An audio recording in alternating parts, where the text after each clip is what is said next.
Hello, in this video I'll be showing you how to interface a fire sensor with the Raspberry Pi board to detect any fire at our home and give an email alert on the Gmail platform to notify the user about the incident. So let's get started now. So a fire sensor or a flame detector is a sensor designed to detect and respond to the presence of flame or fire. So all that specific ways which the fire sensor can respond can be lighting up a bulb or sounding a beeper or a buzzer, or even we can send emails to our user or an SMS notification.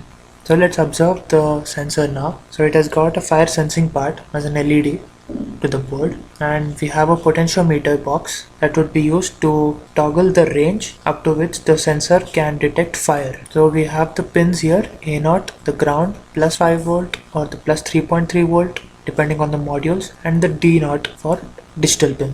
So in the Raspberry Pi, as we do not have analog pins in here, we would be using the digital output, detect the fire, and then trigger an email to the user saying that so and so incident is happening at your home, so please be alert. So in here the pin connections are pretty simple. We use the T0 pin connecting to any of the GPIO pin on the Raspberry Pi board. So you can note that GPIO pin, set it up in the code accordingly. The voltage for this module, I'm using a 3.3 volt plus pin, that is the VCC connection, would go on to the 3.3 volt pin on the Raspberry Pi board, and we have the ground connection connecting to the ground on the Raspberry Pi board. So once we are done with this, we'll need to create a Gmail account for our Raspberry Pi and then operate it to send emails to the user. On creating a new Gmail account for the Raspberry Pi, you might not get all the features that are required to perfectly execute this program. So for now, I'd be using an older email which has got all the features available. So with that, I'll be able to run the program successfully and trigger the Raspberry Pi to mail me the alerts. So there is an onboard detection also which you could do on the board. On the sensor, you have two LEDs on this part. So one would be the power LED and the other would be the D0 LED. So whenever flame is detected at the sensor, the D0 LED would go high, and whenever there isn't any flame, it would go to low.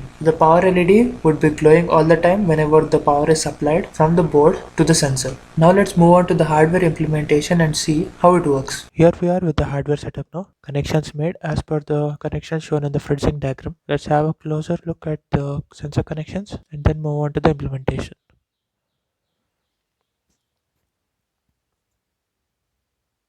Starting from the bottom, you have A0, D0, ground and VCC. So the A0 is for the analog output, D0 for the digital, ground, VCC. VCC we give it as 3.3 volt here. So along with that, you can see the LEDs here, the power LED and the D0 LED. The power LED glows whenever the sensor is powered properly, and the D0 LED glows whenever there is flame detected from the sensor. So this potentiometer pot on the sensor is used for toggling the range up to which it can detect fire. So this was all about the sensor connection. So in here, as we do not have any analog pins on the Raspberry Pi, we would be using only the digital output, detect the fire and send a Gmail alert to the user. You could use an analog pin with the Raspberry Pi provided you have an external ADC which helps in collecting the analog values from the sensor.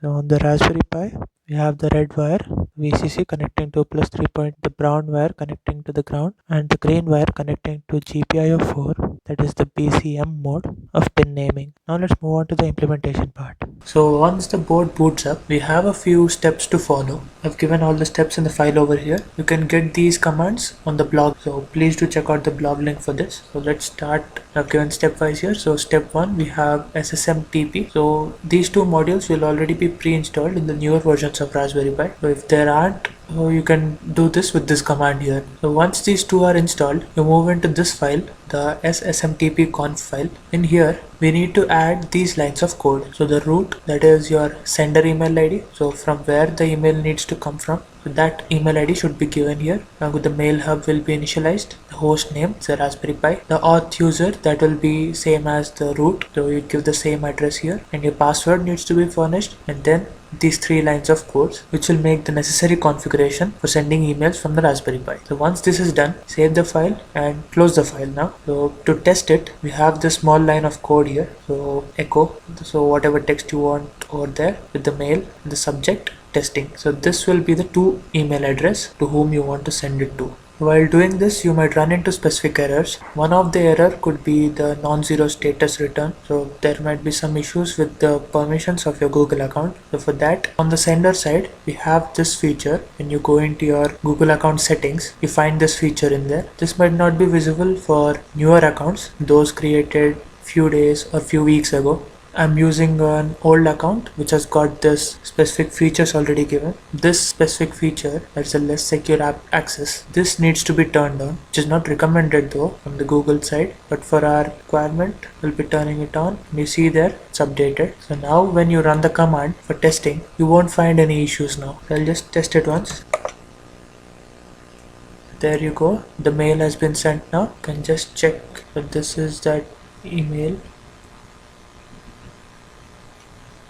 You see the subject testing and the text to be printed in here is hello Parimal. So this is the mail which you have sent it from the Raspberry Pi. So now let's detect fire and then trigger the Raspberry Pi to send a mail to this account and notify us about the incident. So we have got the hardware ready here and we are able to access the terminal window. So I've entered the directory in which I've placed the code file. So let's have a look at the hardware, how it has reacted to the power. So you see in here, the power LED glows whenever the board is booted up. There would be an indication from D0 LED whenever it detects fire, and it would be sending a mail to a specific email address which you would be furnishing in the code. So now let's try to bring in Flame and try to trigger the Raspberry Pi to send an email for a fire alert. So let's run the program now.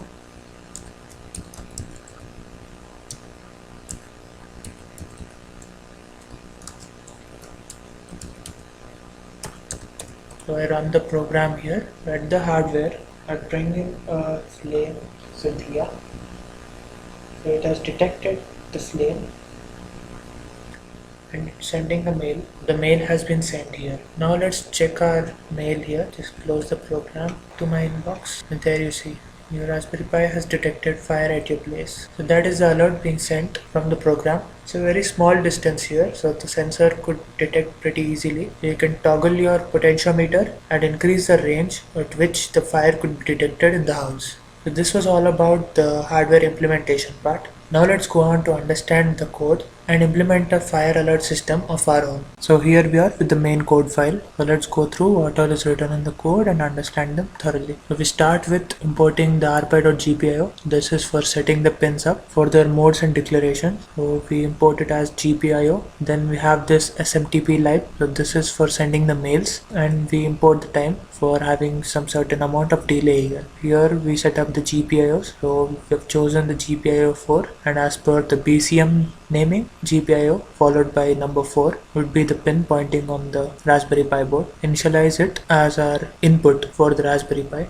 Based on the values which you would be getting on this pin, we would be triggering the mail from the Raspberry Pi to the user's account. So here the to address is the Gmail user 2. This is the specific mail address which we have for the user, and this is the specific mail address which we have for the Raspberry Pi. So the Raspberry Pi might need a Gmail account with the less secure app feature. Only then it will be able to send the mails to the user's account. So once we do that, we need to give the password or the from email address. Whichever email is assigned to the Raspberry Pi to use, that email password needs to be given here. Once this is done, we move on to the subject. So the subject would be alert, alerting the user, and the text here would be given as your Raspberry Pi has detected fire at your place. So to trigger the email, initialize a function. So this is the texting portion. So whenever the channel triggers a high pulse, we give this command for printing it in the terminal, sending text. Then we use these commands for initiating the mail process. So here the server would be this mail hub which we have initialized in the config file as well. So we would do that here. Then we start the TLS function of the server, and then we initiate the login process. So the login credentials would be the arguments passed into this function. But then the email must have a specific header. So the header would be to address, the from address, and the subject of the email. So all this thing will be printed in the terminal and would be attached along with the message. So the message would be the text as we have given a specific string over there, that would be attached to the header, and the total will be sent to the Gmail user from this Gmail user which you have assigned to the Raspberry Pi. So this is for the Raspberry Pi here, user from, and this is for the user user 2, and this is the message that would be sent through the mail. Once the mail is sent, quit the server and then wait for a few moments, suppose say 2 minutes, which I've given here. So after 2 minutes again it starts sensing, and if there is fire still burning, it keeps detecting and sending the mail to the user. So we add events here for the function call, so detecting the pulse edge. So as it is a digital output, so we have a 0 or 1, the high or low bits, so we'll be detecting that from this command. And the next line we have the callback event. So the callback would call the send email function whenever the fire is detected at the channel end. So this makes up the whole body of the program. So at the end we run a while loop and give it a break of 1 second here. So every second there would be detection on the pin 4. So whenever the pulse edge goes high, that is 1 being detected on the channel pin, then the mail would be initiated. This forms the complete working of the program. So in this video, you have learned how to interface the fire sensor with the Raspberry Pi board and send Gmail alerts to the user whenever fire is detected in the house. For the code file and the necessary commands to be run for implementation, please do check out the blog link given in the description below. Thank you.